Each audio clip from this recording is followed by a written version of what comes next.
signé, il fallait apparaître dans le journal officiel. Parce que l'article 24 de la Constitution d'Angaï, il y a information, le droit à l'information. Parce que bisoto yebite bako bango ndengeni. Est-ce que ça nyongo bako tise RDC? Oyebi nyongo 4 milliards à Mobutu et comme 14 milliards. Pour atteindre le point d'achèvement, il fallait ba fonctionnaire ba futa ma bienté, bourse à étudiant ba zoité, ma comme ce comme a passé honneur au futa. Personne averti, tout pays conscient et averti à Zoba que RDC ndé lobby à Molongo. Azoba lelo ke to comme na ba problème de réchauffement climatique. À partir de la RDC, tu as l'énergie. On a commencé avec les Russes, bon, même si Joseph Kabila a turc aussi, parce que le président, c'est pas la première fois que le président turc Erdogan a qui premier ministre à l'époque, l'ancien président turc a commencé. Il y avait des accords, mais ça a été comment les Russes ont en train de déjouer les Français au niveau de Mali. Mais non, tous les Maliens sont pour les Russes, maintenant, les Français. Nous devons voir les grands, parce que le Congo c'est pas un pays, le Congo c'est un marché. Le pourcentage il y a affaires turques dans le Congo, c'est de naviguer dans les 40 millions de dollars. Balingi c'est peut-être accroître l'assiette na bango parce qu'ils veulent aussi devenir une grande puissance et surtout avec tout RDC ça représente. Maintenant la grande question, que gagne la Turquie en faisant cela? C'est ce qui dérange. En tout cas, Kafeti Kwenda. Démocratique du Congo, les voix se sont levées pour à la lure, on a un 10 ezali, comme on a un glissement ezali, mais tout le monde qui le vice-premier ministre des Affaires étrangères, le Tundula, on a participé à qui un sommet Union africaine, on a Union européenne, on a celui qui copie sa vie, et Maponami et vous allez organiser selon la constitution d'Enge Lobby, en 2023, il n'y a aucune raison où ça a été Maponami et Zala organisé au-delà. Il y a 2023, l'argentier congolais Nicolas Kazadi également rassuré qu'il n'a Maponami à 2023 pour Naya Lobby était au-delà du fait que ceux qui battaient identification des électeurs, na recensement de la population, l'élection au Zalaka organisée en 2023, plus de perte que de mal dans Makamutali 2023. On en parle avec vous, fidèles téléspectateurs, nos auditeurs, la Radio Liberté Kinshasa, mais également avec nos invités sur ces plateaux des canaux Congo Télévision. Tozali Mandeko Claude Molicho, Ozali analyste politique proche du PPRD. Ndeko Claude Molicho, Mbotene comme Maxime, Mbotene à travers le monde parce que nous recevons des réactions chaque fois que nous passons à votre émission. Moi, normalement Chantal, je la présente avant même que vous me représentez parce qu'il y a déjà un plateau. Merci de l'invitation. On a invité sur quoi attaquer déjà dans 2 minutes. On a une minute. On a un sujet particulier. On a une minute justement. Vous allez Madame Chantal Moboni Azali, secrétaire nationale en charge de la communication au parti politique SID, cher Martin Fayoulou. Mboteno, Madame Chantal. Mboteno ko Maxime, mbote na baimbo kanyoso bakolanda biso bisika nyoso bozwami na pesi lisusu mbote na libota mobimba ya SID. Nazalika ko rappeler que c'est milito rendre hommage na honorable Charlotte Massiala ba obsèque que ça les mamukolo ya vendredi et que ça na 51e et ngwana tozali toujours na etawana toujours ça la service minimum pour que tous à la toujours na kati actualité ya mboka Congo. 082 33 33 749 082 33 33 749 des numéros beaucoup benga bopesa makanisi na bino ba on a na radio ba on a la télévision les numéros est affiché au bas de vos écrans beaucoup benga bopesa makanisi na bino ndeko Claude Molicho 1 minute. Merci ndeko Maxime nalingana lobaboye au-delà il y a démarche ya maître Evre ya KCO ya banaki déjà kufunda bato oyo baonde kokwa mosolo ya haram oyo eza na mutura makolo te ezali na taxe te ezali na basoubassement juridique te barecommandation epesamaki na Assemblée nationale mpe na Sénat mais baza kozwa kaka mosolo ya l'État. Nous sommes organisés aussi po te baoyo baza koyiba mbongo na biso tosi tocible bango to balobaki au RPTC au ministère mais baza bango dans un même sac ba zongisa biso mbongo na biso o yaram depuis septembre 2000 ça fait presque 2 ans yango baza kozwa mbongo donc eloko oyo eza kozwa epai ya motu sans autorisation na eza moyibi donc code pénal la biso livre de eza ko qualifier vol comme infraction to porter plainte dans l'état congolais na préjudice causé ya koyiba eloko wana nyonso wana ezali na kati ya code pénal na biso toko porter plainte donc jusqu'à présent parce qu'on nous a encore dit que RAM ils ont ici combien de téléphones récupérés parce que on nous a trompé va flouer nous va peuple pour na koloba techno ezali pour na balanda ba téléphone ba ibaka na ba coin ezala na kimbelangunu na osio na mupompa va récupérer combien de téléphones combien d'argent oyo bazui depuis bana ko yiba ba crédit na ba téléphone bango ya bato il faut ba ça on a redevabilité yango biso tolobi tokotika la kimia te po ezali droit na biso wana so bakokanga biso na makala bakanga biso na makala mais de là du fait que ezali droit na biso non il faut bazong ça biso mbongo na biso papa 2 ans presque 2 ans il y a pas préjudice merci beaucoup madame Chantal 1 minute à sujet isolé. Nazo rappelé kaka que bana Congo bazolela surtout bana Kinshasa bazobenga biso mingi nzele zate mabulo le kinzele zate bana kimwenza bazolela na yolo bazolela awa liboso ya Phoenix na bon marché bana barumbu bazobenga biso mabulo eleki ezo rendre trafic très difficile et puis tozo rappeler kaka que bana limité sokopao bazolela tango nyonso pona ya forgeron eza kosala que ceux qui mbulu noki moya batu babima ezate c'est tout un quartier eza bloqué moya ba circuler librement ezate bana moya ba kinde classe ezate yango to komisi mbela wana ya kolobaka que Congolais azolela nzela ezate. Tous alliés, mais également avec Bazin Pembe sur ces plateaux la Canal Congo Télévision. Tofongoli, Nzela Bisson de Claude président Tayyip Erdogan a Siliko passé ses journées à Katia Congo. 7 accords ont été signés avec la République démocratique du Congo. Accord établi à cadre militaire, Makambo établi à aide financière, construction, il y a centre financier ici à Kinshasa. Comment, personnellement, vous allez juger déjà cette coopération avec la Turquie? La RDC gagne ou la RDC perd la coopération avec la Turquie? Non. D'abord, sur le plan principe, quand on coopère avec un État, c'est pas mal, c'est bien, mais il faut toujours que la RDC a gagné parce que c'est le rendez-vous de donner et de recevoir. Va signer cet accord ici, Biswana, défense, centre construction, centre de finances, ligne de chemin de fer et na autoroute, je ne sais pas. La question fondamentale que les Congolais se posent aujourd'hui, les Congolais avertis se posent, c'est celle de savoir qui va financer. C'est la Turquie qui va financer à titre et à crédit, ou soit c'est les Congolais qui vont financer, mais avec l'expertise turque.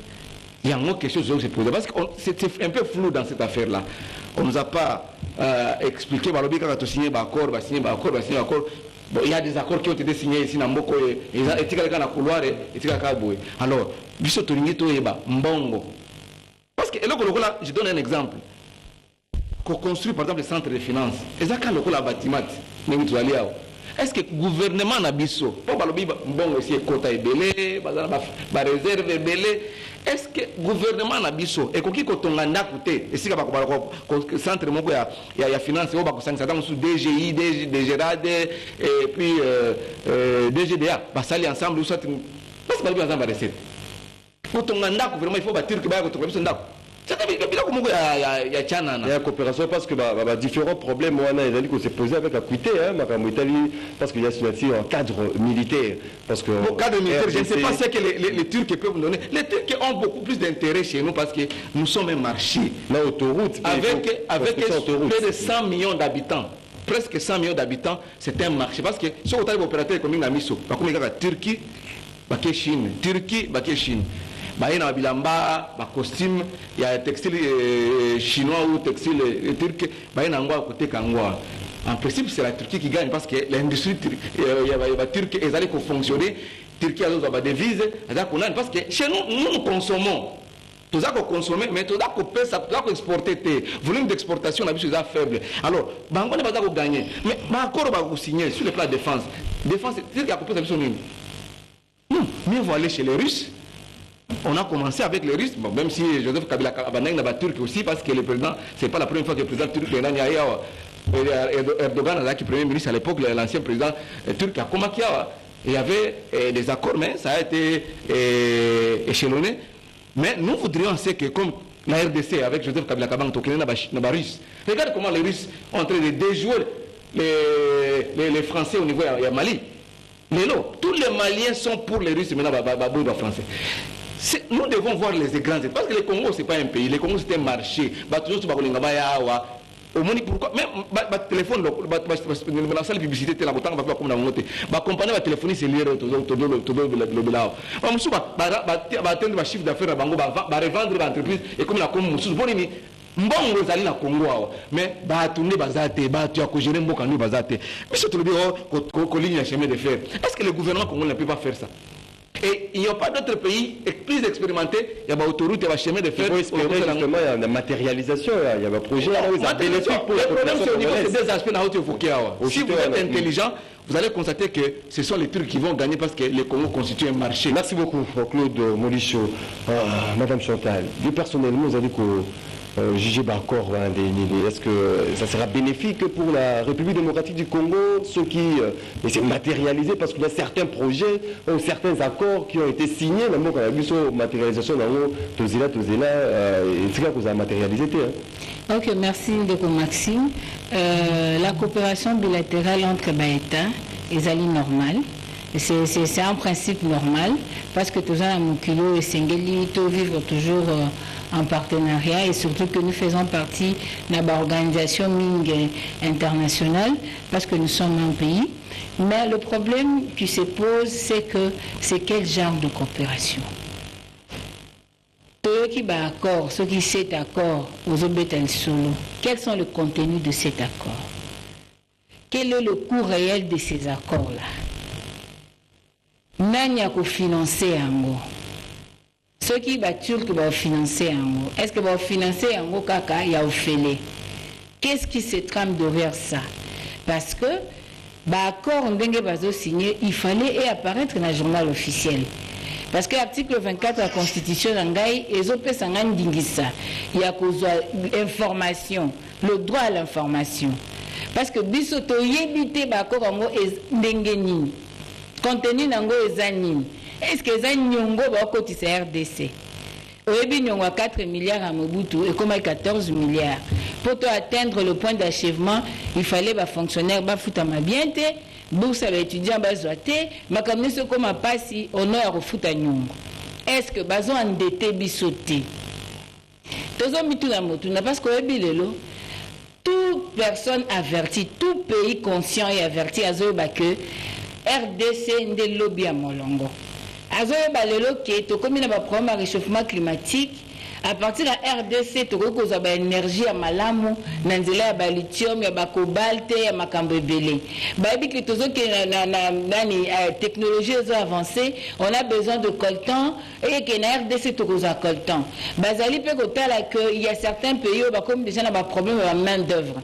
Mais na Congo, on a déjà plus de 100 millions d'habitants. Donc démographie na biso déjà ezali déjà avantage moko makasi. Bazotala ke superficie wana un pays continent avec cette diversité, il y a diversification, richesse, potentialité na yango ezali mboka oyo lobby ekosala na molongo. Bakota likambo mai, likambo zamba, bakota la bassin ya Congo ndenga aza ko tia ba tourbière, eza ko sunga mokili mobimba plus de 30 milliards. Il y a tonnes de carbone eza ko bima la bassin ya Congo. En tout cas, eza ko supporter molongo, tout conscient averti, tout pays oyo ayebi que esengeli lobby eza maboko ya Congo alingi aya na Congo. C'est cette femme qui est très convoitée. C'est même congolaise baza conscient il y a tout au pays ezali nazo poussa na pardon ko katanga te ide ko kima. C'est-à-dire pays azo présenter déjà tout wana et que lelo au par exemple Turquie et le pays a autant aza na Union européenne te azali na ceux qui moyen orienté total à ceux qui aza wapi. Mais sur le plan économique a avancé quand même. Mais la salle moi ba recherche na lingina ba pourcentage ya ba faire turc na Congo, c'est de naviguer dans les 40 millions de dollars. Balingi peut-être va accroître l'assiette na bango parce qu'ils veulent aussi devenir une grande puissance et surtout avec tout RDC représenté. Maintenant la grande question, que gagne la Turquie en faisant cela? C'est ce qui dérange. Et que gagne la République démocratique du Congo? Non, la République démocratique du Congo gagne quoi? Aujourd'hui, quand vous nous faites des bâtiments, d'abord, pour un citoyen lambda, ce n'est pas sa priorité. Toroza bâtiment, oui. Mais nous avons de vraies questions essentielles. Oyo et Sengelaki, Bisomoko en tant que Congolais, Totiango en exergue pour que tout le monde ait une solution. Vous savez que nous sommes dans un pays qui a plus de 20 millions de malnutris. Nous sommes dans un pays qui a plus de 5 millions de déplacés internes dans le pays. Nous avons des questions très essentielles. Vous comprendre. Maintenant, il faut que quand nous parlons de domaine militaire, vous savez... Donc, vous savez que pour que tout le accord sur le plan militaire, tout ça, il peut déjà payer belé. Nous risquons de créer sous un problème Namboka. Il aurait fallu tout le réforme, il y a un service de défense et sécurité. Tout le nous toiletter en go, tout fandi boyer, tout tient pinga dans les conditions, tout le accord sur le plan militaire et consort, tout bundi diplomatiquement pour tout l'embargo. Il y a ma armes parce que le pays n'a pas aussi pour les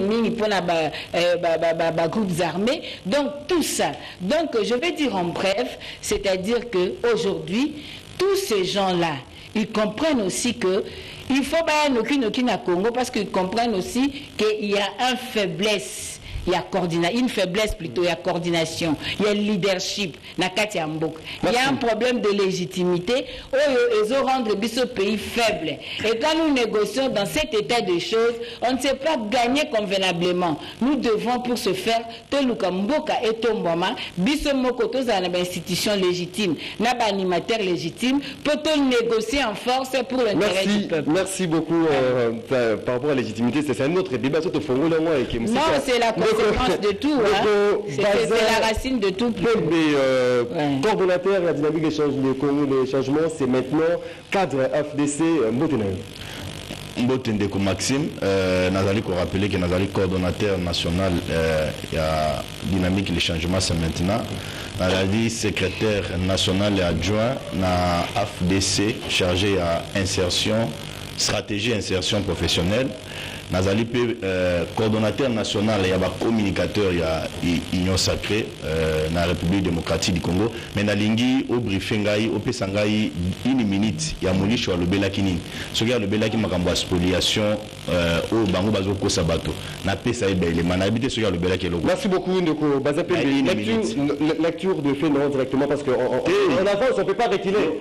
Maxime non. On peut pas reculer, il n'a pas parlé ma spoliation. Maxime Toyokana au Beninga na émission tu m'as pris à pied levé na yena débat na ko tikate Molisho peut-être à kosi biloko apesi biloko lukuta maman Chantal apesi biloko lukuta je suis là pour na regarder biloko na pesa ngai Molisho alobini na une minute na ye na maman Chantal na yoka ki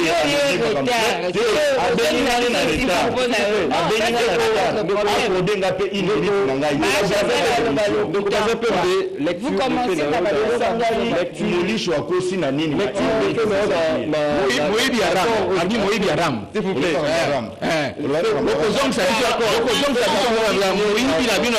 S'il vous plaît. Cet accord la République et la Turquie, est-ce que parce qu'il y a certains accords où déjà signés ou mis en application, ça pose un sérieux problème. Est-ce qu'aujourd'hui, il y a un accord signé dans le domaine militaire, la défense, construction, autoroute, est-ce que vous pouvez croire, vous êtes optimiste que la matérialisation, cette fois-ci, l'accord d'autorité va signer et vous allez vraiment effective? Ndeko Maxime, merci beaucoup. Ce qui Mouli Chalobeg, il faut que vous rappeliez à peuple que l'histoire des rames a évolué. L'histoire des rames a évolué, ils ont supprimé rames. Quelle vérité? Il y a la vérité. Tu as trompé. comment déranger pour aller bokozongisa mbongo wana boyibaki c'est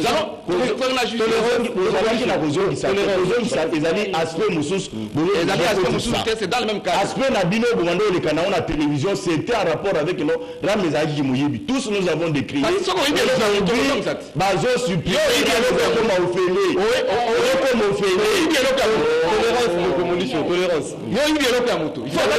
Tolérance. J'étais un modus operandi na yo kosaka. Oh, et on a dit non, Maxime il fallait abriter nga au ram, bazo supprimer ngo comme ofele.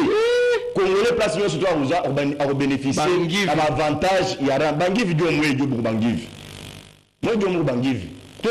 Maxime na landi bango très bien. Obi totika la ke mo na science. Politique et koki quoi donc quoi englober nous sauter. J'ai aimé développement il y a idée à maman Chantal. Tango azo ko administrer matière na mulishi oyo ayebi coopération no signifie unité.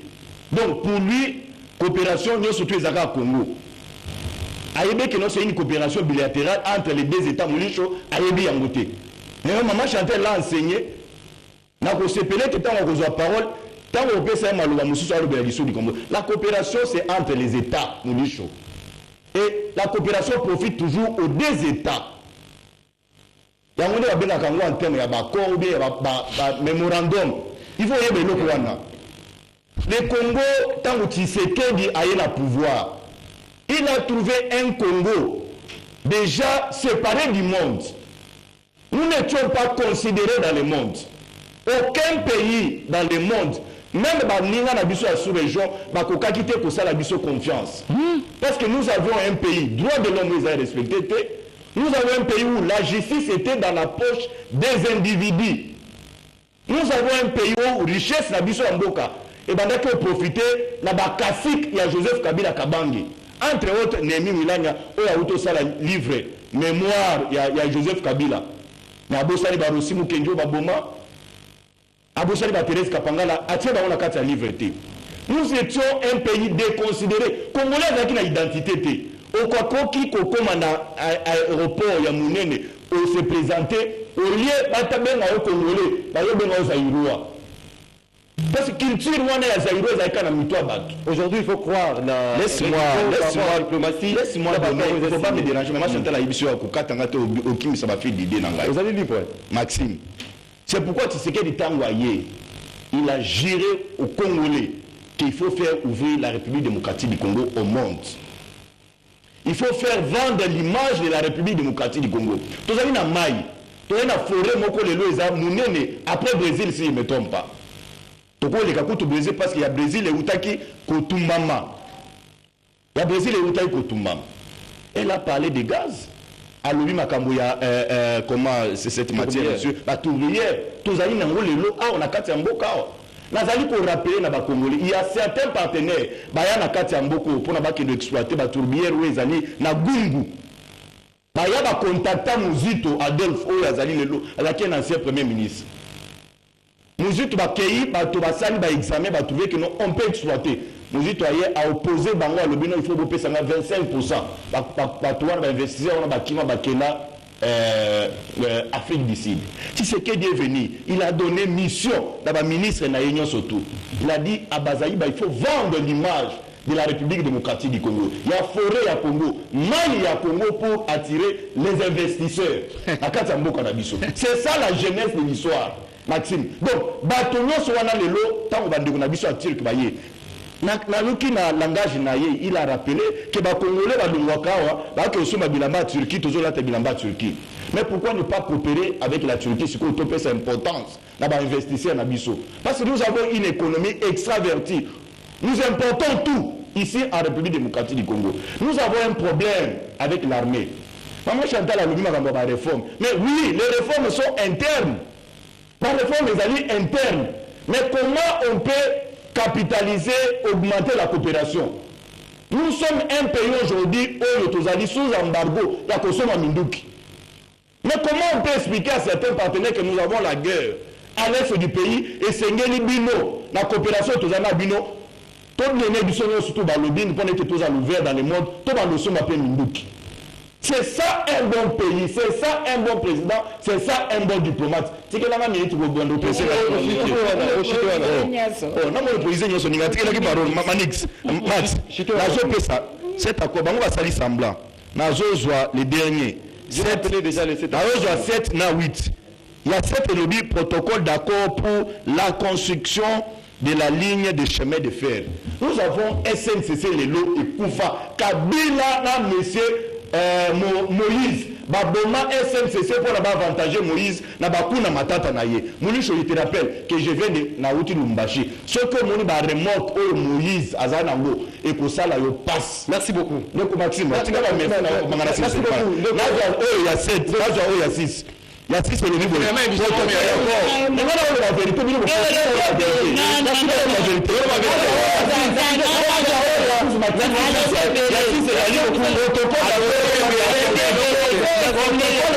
Pour la construction de 1883 km.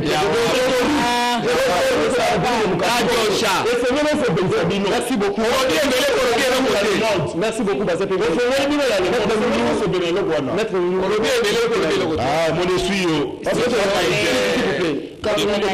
Merci beaucoup. Notez aussi pas téléspectateurs, je m'excuse pour le retard, voilà. Vous savez que le signature d'accord entre la Turquie et la République démocratique du Congo. Cet accord est signé dans le domaine militaire, dans la défense, dans la construction de chemin de fer, autoroute. Est-ce que les amis d'accord satisfaisant, gagnant entre les deux pays, ou bien il faut penser autrement? Bon, pour la ceux qui vous allez bien, les gens niveau qui nous vivre maintenant ensemble. Parce que nous vivre ensemble, nous devons ceux qui sont bien, ceux qui sont bien. Mais tant que ça va fiancé, nous avons bon, total nanou, il y a un peu ça chance et pas à batounos. Donc tu peux si la chance na moka parce que sobio ba que on a pas si chance te ba bemo aîné ba bemo jaloux. Mais na pas si chance et pas moka tout ça là. Mais na Congo ba projeter ça là biso. Hein, dans la République du Congo, tu as un projet qui toko ils manifeste en télé. Sauter manifeste en télé. Qui toko. Mais application en haut, il y a un posé un problème. Alors je ne peux pas savoir si on doit appliquer, tu dois appliquer. Mais bah indi c'est ali ko yeba ke o ya liboso to cité to na o ya balé bon. Voyons voir. Et voilà comme on va par rapport na yango. Donc naza contre yango te d'ailleurs naza pour yango. To ko signer on a batu nyonso. To ko signer on a monde nyonso parce que mikolo monde mo fungwa. Monde est sous bipolaire, c'est comme multipolaire. C'est-à-dire il faut qu'il y ait une place qui est signée dans le cadre de rendez-vous du donner et du recevoir. Tu es banni, tu es donc tout c'est préparé déjà. En RDC, c'est comme si tu comprends ni tu as dit. Quand nous disons nous-mêmes que c'est surnommé, nous sommes au pays solution. Mais nous apportons cette solution aux autres biens.